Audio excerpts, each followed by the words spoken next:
If you want to learn how to message someone on Indeed, then this tutorial is for you. Just keep on watching until the end to learn how to do it. So without further ado, let's get started with the tutorial. First up, you're going to head over to Indeed.com, and then from the page, you're going to make sure that you are signed in or you already have created an account. Now, from here, you're just going to click on this messaging icon at the top right corner of the screen. So just click on messages right there. Now, from here, you will be able to see your messages. And if you want to contact anybody or if you want to message anybody, you can just click on any of the prospects or any of the potential employers that you may have. And then just click on that. And then you can start with click writing your message right here and then sending it to them.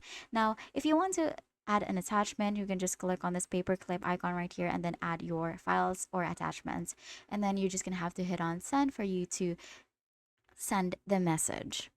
Now, if for example, you don't have any contact about the company yet, or you haven't yet applied to a company, or you want to talk to an employer that you haven't contacted yet, then you cannot do that. You cannot message an employer directly unless they have contacted you first. So just that's just one thing that you have to take note of.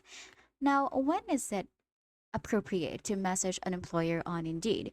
So, it is appropriate to message an employer on Indeed if you have a genuine question that isn't answered on the job posting or on the company website, or if it's been at least a week and you haven't heard back.